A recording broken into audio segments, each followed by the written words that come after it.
Assalamualaikum warahmatullahi wabarakatuh. Halo, saya Aulia Kosyira Madanisa dengan NIM 24111100251 dari kelas Psikologi E akan menjelaskan mengenai biografi tokoh Islam Rabi'ah Al-Adawiyah.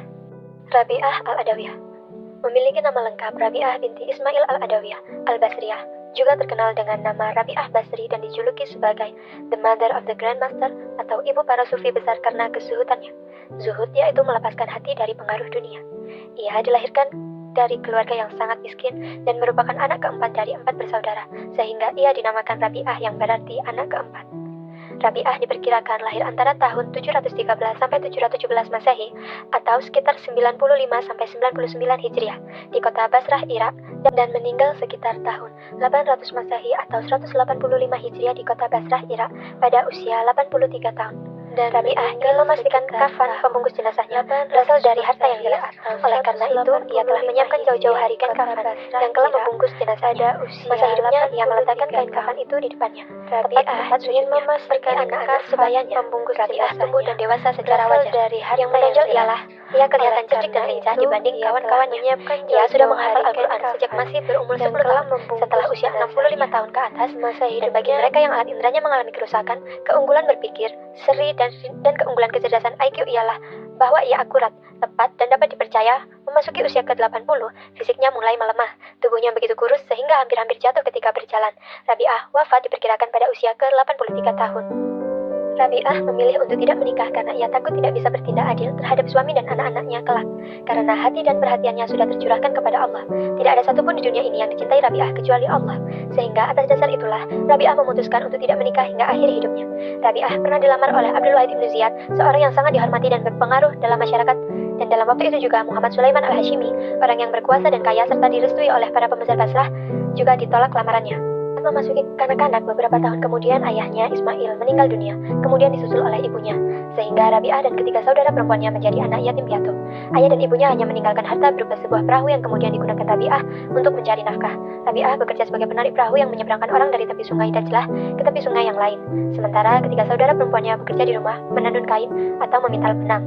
Ketika kota Basrah dilanda berbagai bencana alam dan kekeringan akibat kemarau panjang, Rabi'ah dan ketiga saudara perempuannya memutuskan untuk berkelana ke berbagai daerah untuk bertahan hidup. Dalam penggambarannya, Rabi'ah terpisah dengan ketiga saudaranya, sehingga ia hidup seorang diri. Sejak Rabi'ah belum lahir, ayah Rabi'ah telah bersumpah bahwa ia tidak akan meminta sesuatu pun dari manusia lain. Ayahnya telah berucap janji atau sumpah bahwa tidak akan meminta bantuan kepada sesama manusia, yaitu bahwa seorang sufi hanya akan bergantung kepada Tuhan untuk memenuhi kebutuhannya. Hal itu menggambarkan bahwa kehidupan Rabi'ah sejati ini telah sufi, tanpa dinodai oleh barang-barang syubhat, apalagi barang-barang yang diperoleh dengan maksiat. Bahkan Nabi telah memberi suatu tanda bahwa kelak Rabi'ah akan menjadi manusia yang besar. Kondisi semacam inilah yaitu lingkungan yang berinteraksi dengan Rabi'ah yang dapat dimasukkan sebagai salah satu faktor yang berperan dalam perkembangan jiwa keberagamannya. Yang saleh dan zuhud merupakan satu lingkungan yang besar pengaruhnya bagi pendidikan putri kecil tersebut. Rabi'ah sudah terbiasa tidak tergoda oleh keduniawian, hatinya hanya tertuju pada Allah. Ia tenggelam dalam kecintaannya pada Allah dan beramal demi mencapai keridhoannya. Cinta pada Tuhan yang telah muncul sejak masa remaja terus dipupuk selama hidupnya. Baik dalam keadaan duduk maupun berdiri, bahkan segala pikirannya hanya tercurah pada Allah Subhanahu wa Ta'ala. Dalam suatu riwayat diceritakan bahwa selama 40 tahun ia tidak mendongakkan kepalanya ke langit karena malu pada Allah. Tidak jarang ia mengucurkan air matanya mengharap rahmat dari Allah. Ratusan syair telah diciptakan oleh Rabi'ah, dan yang terkenal ada pada bawah ini. Dan kemudian ada satu lagi. Tenaran Rabi'ah menjadi inspirasi dunia tasawuf baik di kalangan Islam atau Barat. Sebagai seorang guru dan panutan kehidupan sufistik, Rabi'ah banyak dijadikan panutan oleh para sufi, dan secara praktis penulis-penulis besar sufi selalu membicarakan ajarannya. Melalui metode Al-Hub dan metode Al-Ma'rifah, rombongan sufi dapat melaluinya dengan mudah dan cepat. Diwayatkan saat ayah Rabi'ah tertidur malam dalam keadaan tertekan karena tidak memiliki sesuatu pun di saat kelahiran putrinya, ia bermimpi didatangi Nabi Muhammad. Lalu beliau bersabda seperti ini. Keesokan harinya, ayahnya terbangun dan menangis dan melakukan apa yang diperintahkan oleh Nabi lewat mimpinya. Ketika ayahnya meninggal, Rabi'ah harus berpisah dengan keluarganya. Karena kondisi keuangan semakin sempit, maka Rabi'ah kemudian hidup sebagai pembantu dengan berbagai macam penderitaan dengan silih berganti. Suatu saat majikannya ikut mendengar rintihan Rabi'ah Al-Adawiyah saat berdoa dan melihat ada cahaya yang menerangi bilik Rabi'ah, namun tanpa ada tali dan tanpa terhubung apapun.